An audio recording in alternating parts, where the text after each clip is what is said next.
പള്ളിക്കാടുകളെ സംബന്ധിച്ചൊക്കെ നമ്മൾ പറയാം, പള്ളിക്കാടൊക്കെ നമ്മൾ കണ്ട ഭയങ്കര പേടിയാവുന്ന ഒന്നും ഉണ്ടായിട്ടില്ല.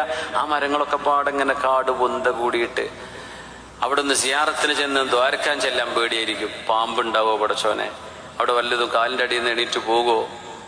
എൻ്റെ ഒരു സുഹൃത്ത് ഇവിടെ ഉണ്ടോയെന്നറിയില്ല, നമ്മളൊരു ഹുദവി സുഹൃത്ത്, അദ്ദേഹം നിസ്കരിക്കാൻ വേണ്ടി വരുമ്പോൾ ഒതുകൊടുത്ത് വരുമ്പോൾ ഒന്ന് കാലിൽ എന്തോന്ന് കാലിന് ചുറ്റിയും തോന്നിയതാ.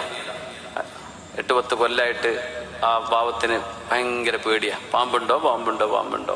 ഇപ്പം നമ്മുടെയൊക്കെ പള്ളിക്കാടുകളിലൊക്കെ നമ്മുടെ മഹല്ല് ജമാഅത്തൊക്കെ ഒന്ന് റാഹത്തിലൊന്ന് ഇറങ്ങിയിട്ട് നമ്മുടെ മറവ് ചെയ്യപ്പെട്ട് കിടക്കുന്ന നമ്മുടെ വല്യമ്മമാർ, നമ്മുടെ മാതാപിതാക്കൾ, നമുക്ക് വേണ്ടപ്പെട്ടവർ, ആ ഖബറൊക്കെ ഒന്ന് വ്യക്തമായി വെളിച്ചത്തിൽ കാണത്തക്ക വിധം കാടും പൊന്തകളൊക്കെ ഒന്ന് ഒഴിവാക്കി വൃത്തിയിൽ ആ മയ്യത്തുകൾക്ക് ഇസ്തിഗ്ഫാറിന് കിട്ടേണ്ട ചെടികളൊക്കെ അവിടെ നിർത്തിയിട്ട് തന്നെ, എന്നാൽ വലിയ വലിയ കാടുകളൊക്കെ ഒന്ന് മുറിച്ച് വൃത്തിയാക്കിയിട്ട് പള്ളിക്കാട് കാണുമ്പോൾ ഒന്ന് കയറി ചെന്നവർക്ക് വേണ്ടി ദുആ ചെയ്യാൻ തോന്നത്തക്ക വിധം ഒന്ന് വൃത്തിയാക്കലൊക്കെ നല്ലതാണ്. വല്ലാണ്ടങ്ങ് കാട് പിടിച്ച് പേടിപ്പിക്കുന്നൊരവസ്ഥയിൽ ഒന്നും ഉണ്ടായിട്ടില്ല.